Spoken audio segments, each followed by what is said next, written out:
November 14ని బాలల దినోత్సవంగా జరుపుకుంటారు. ఎందుకు జరుపుకుంటామంటే నెహ్రూ గారి నవంబర్ 14 నెహ్రూ గారి పుట్టినరోజు సందర్భంగా నెహ్రూ గారికి పిల్లలంటే చాలా ఇష్టం కాబట్టి ఆ రోజుని బాలల దినోత్సవంగా ప్రకటించడం జరిగింది.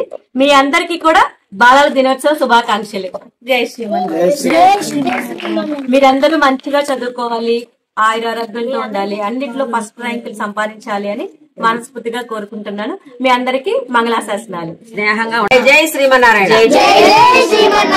జై వాసవి. జై వాసవి. జై జై వాసవి. ఓం అస్మద్ గురుభ్యో నమః. ఓం అస్మద్ గురుభ్యో నమః. ఇప్పుడు మీరందరూ స్నేహంగా ఉంటారా? అందరు స్నేహితులే కదా. స్నేహం అంటే ఎలా ఉండాలి నేను చెప్తా. మంచిగా ఉండాలి, ఒకరికొకరు మంచిగా మాట్లాడుకుంటూ ఉండాలి, మంచిగా ఉండాలి స్నేహం అంటే. అలా ఎవరున్నారు తెలుసా? శ్రీకృష్ణుడు, బలరాముడు ఇద్దరు కూడా సాందీపిని ఆశ్రమంలో విద్య నేర్చుకోవడానికి జాయిన్ అయ్యారు. మీకులాగా ఇక్కడ జాయిన్ అయితే వాళ్ళతో పాటు సుధాముడు అనే ఒక ఆయన కూడా వచ్చాడు. వీళ్ళు ముగ్గురు ఫ్రెండ్స్ అయ్యారు. ఎవరు? బలరాముడు, శ్రీకృష్ణుడు, సుధాముడు. ముగ్గురు స్నేహితులుగా ఉంటారు, కలిసి తిరుగుతూ ఉంటారు, కలిసి చదువుకుంటారు, మంచిగా ఉంటారు. చదువు అంతా అయిపోయిన తర్వాత ఎవరిలో వాళ్ళు వెళ్ళిపోతారు, ఎవరు ఊరు వెళ్ళిపోతారు కదా. శ్రీకృష్ణుడు, బలరాముడు వాళ్ళు వెళ్ళిపోయారు. ఈయన కూడా వెళ్ళిపోయాడు, సుధాముడు కూడా వెళ్ళిపోయాడు. వెళ్ళిపోయిన తర్వాత శ్రీకృష్ణ బలరాములు ఏమో ద్వారకా నగరంలో వాళ్ళకి పెద్ద బిల్డింగ్, పెద్ద కోట, వాళ్ళు రాజులు, వాళ్ళకి బాగా ఉంటుంది జీవితం. వీళ్ళకేంటి కుచేలుడికేంటి పాపం ఏమి సంపాదన లేదు, పెద్దగా ఏమి జరగట్లేదు కుటుంబం.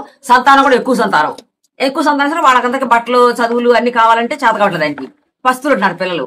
అయితే భార్య అంటది కదా, మీ శ్రీకృష్ణుడు మీ ఫ్రెండే కదా, అతనికి చాలా ఆస్తి ఉంది కదా, అతను అడిగి ఏమైనా సహాయం తీసుకురండి, డబ్బులో ఏమిటి ఇస్తారుగా ఒకసారి వెళ్ళండి అంటది భార్య. కృష్ణుడికి మాత్రం వెళ్ళడానికి మొహమాటం ఉండదు. నా స్నేహితుడి దగ్గరికి వెళ్ళి నేను ఎట్లా అడగాలి అని చెప్పని. ఈసారి పరిస్థితుల ప్రభావం తప్పక కృష్ణుడి దగ్గరికి వెళ్దామని వెళ్ళాడు.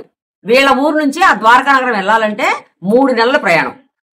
3 నెలలు పడుతుంది నడిచి వెళ్ళాలి. ఇప్పుడు విమానాలు, బస్సులు లేవు, నడిచి 3 నెలలు పట్టుద్ది. 3 నెలలకు చేరుకున్నాడు అక్కడికి. కుచేలుడు అంటే సుధాముడు అసలు పేరు, కుచేలుడు అని పేరు వచ్చింది దానికి. ఎందుకు వచ్చిందంటే చేలం అంటే వస్త్రం, కు అంటే చినిపోయిన వస్త్రాలు. ఎప్పుడు చినిపోయిన వస్త్రాలు కట్టుకుంటారు కాబట్టి కుచేలుడు అని పేరు వచ్చింది. అసలు పేరేంటి?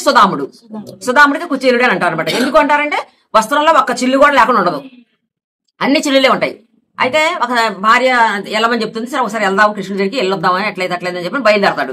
మరి ఎవరి దగ్గర, పెద్దల దగ్గరికి, గురువుల దగ్గరికి, దేవుడి దగ్గరికి వెళ్ళేటప్పుడు గుడి చేతులతో వెళ్ళకూడదు, ఏదో ఒకటి తీసుకెళ్ళాలి. మరి ఏం తీసుకెళ్లాలంటే భార్య ఇంట్లో పేదరికం కదా, వాళ్ళకి ఏమీ లేదు కదా, ఇంట్లో అంతా ఎదిగితే ఎక్కడో ముక్కిపోయిన అడుగులు, అన్ని ఎత్తులు అడుగులు దొరుకుతాయి. ఆ అటుకులు మూట కట్టుకోవడానికి కూడా ఆయన చెంగులో చిల్లులు లేకుండా లేదు. అట్లా 2 మడతలు వేసి అట్టగట ఆ 3 పిరికెల అడుగులు మూట కట్టుకున్నాడు. మూట కట్టుకుని ద్వారకా నగరం వెళ్ళాడు. వెళ్ళిన తర్వాత మన కోట చూసి వాళ్ళ బయట కాపలాదారులు వాళ్ళు అందరూ ఉంటారు కదా, అమ్మాయి నన్ను బోనిస్తారా ఎట్లా అని అక్కడే సందేహంగా ఆలోచిస్తా ఉంటాడు గేట్ దగ్గర ఉండి. చివరికి ద్వారపాలకులు ఉంటారు కదా, ద్వారపాలకులు బతిలాడుకుంటాడు. నేను వచ్చానని కబురు చెప్పండి చాలు కృష్ణుడికి అని చెప్పని.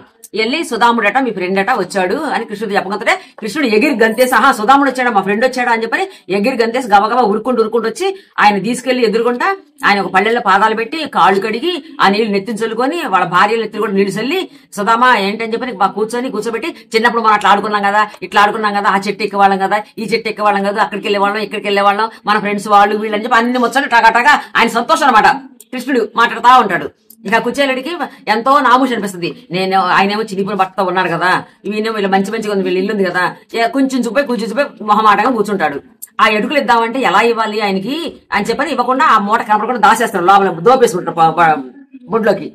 కృష్ణుడు కాసేపు అయ్యి మాట్లాడిన తర్వాత కుచేలా నా కోసం ఏం తీసుకొచ్చావయ్యా, ఏం తీసుకురాకుండా రావు నువ్వు, ఏం తీసుకుంటే అని ఇట్లా తడివి ఆ మూట తీసుకుంటాడు. కృష్ణుడే తీసుకొని ఒక పిరికెడుకు నోట్లో పోసుకుంటాడు. పిరికెడు నోట్లో పోసుకోతోటే ఆ కుచేలుడికి ఇహలోక సుఖాలన్నీ వచ్చేసినాయి. ఈ లోకంలో ఎన్ని కావాలి, ఇళ్ళు, నగలు, బట్టలు అన్ని కావాలి కదా, అవన్నీ వచ్చేసింది. 2వ పిడికెడు అడుగులు నోట్లో పోసుకోవడంతో పరలోక సుఖాలు అంటే చనిపోయిన తర్వాత మనం ఏ లోకానికి వెళ్ళాలి అవి కూడా వచ్చేసినాయి ఆయనకి. అప్పుడు 3వ పిడికెడు తీసి నోట్లో పోసుకుంటే అప్పుడు రుక్మిణీదేవి 2 ఇహసుఖాలు పరసుఖాలు 2 వచ్చేసింది. ఇంకా తినొద్దని చెప్పి రుక్మిణీదేవి ఆగుతారనమాట. సరే ఆ రోజుల్లో వాళ్ళు గడిపారు అక్కడ స్నేహంతో, అన్ని చిన్నప్పుడు ముచ్చటలు చెప్పుకున్నారు, అంతా బాగున్నది. తెల్లారి పొద్దున కుచేలుడు వెళ్ళిపోవడం బయలుదేరతాడు. బయటికి వెళ్లి రాజద్వారంతో దాటేసి కొంత దూరం వెళ్ళిపోయిన తర్వాత గుర్తొస్తుంది దానికి, అయ్యో నేను అసలు ఏమైనా అడుగుదామని వచ్చాను, ఏం అడగలేదు కదా, మరి అడగకుండా వెళ్ళిపోతాను. కృష్ణుడు కూడా నువ్వేమైనా కావాలా, నువ్వు ఏ పరిస్థితిలో ఉన్నా అడగలేదు, మళ్ళీ నేను అడిగితే ఏం బాగుంటది, సరే భగవంతుడు మనకి ఇవ్వాలనుకుంటే ఇస్తాడు, లేకపోతే లేదు, మనకి ఎంత ప్రాప్తం అంతవరకే అని చెప్పనుకుని బాధపడుకుని ఇంటికి వెళ్ళిపోతారు. మళ్ళీ 3 నెలలు పట్టుకు ఇంటికి వెళ్ళడానికి. మళ్ళీ 3 నెలలకు ఇంటికి చేరిన తర్వాత వీళ్ళ ఇల్లు స్థానంలో ఇల్లు లేదు, పెద్ద రాజభవనం ఉంది. నౌకర్లు చాకర్లు అందరూ ఉంటారు. ఆయనకు అర్థం కాలేదు, ఏంటి నా ఇల్లు ఎవరో కబ్జా చేసేసారు, ఎవరో లాగేసుకున్నారు, నా భార్య పిల్లలు ఏమైపోయారో ఏమో, వాళ్ళని ఏం చేస్తారో ఏంటో అని చెప్పి ఆయన చూస్తా ఉంటాడు బయట నుంచి. అప్పుడు ఇంట్లో నుంచి ఒక స్త్రీ వచ్చింది, వంటి నిండా నగలు మంచి పట్టు చీరలు కట్టుకుని. ఆయన గుర్తుపట్టలేదు, తలుపు తీసుకుని వచ్చింది బయటికి. ఎవరా అని చూస్తుంటాడు. చూస్తుంటే అప్పుడు కుచేల దగ్గరికి వచ్చి నేనేనండి మీ భార్యని అంటే అప్పుడు గుర్తుపడతాడు. మరి ఏంటిదంతా ఎట్లా వచ్చిందంటే ఎవరు ఏమోనండి నాకు తెలియదు, మీరు వెళ్ళిన తర్వాత కొన్ని రోజులకి ఒక నల్లగొన్నాయన ఒక తెల్లగొన్నాయన ఇద్దరు వచ్చారు, వాళ్ళిద్దరు వచ్చి ఇక మా ఎన్ని నగలు డబ్బులు అన్ని ఇచ్చి మన ఇల్లంతా ఇట్లా చేసి వెళ్ళిపోయారండి అని చెప్పింది. అప్పుడు బలరామకృష్ణులు వచ్చారని చెప్పి అనుకుని సంతోషపడారనమాట. స్నేహం అంటే ఎలా ఉండాలి? పేద గొప్ప తారతమ్యం ఉండకూడదు. ఒకళ్ళ కోసం అయితే ఒకళ్ళు ఆదుకోవాలి. ప్రాణం ఇచ్చేటట్టు స్నేహం అంటే ప్రాణం ఇచ్చేలాగా ఉండాలి. అదనమాట స్నేహం అంటే. జై శ్రీమన్నారాయణ.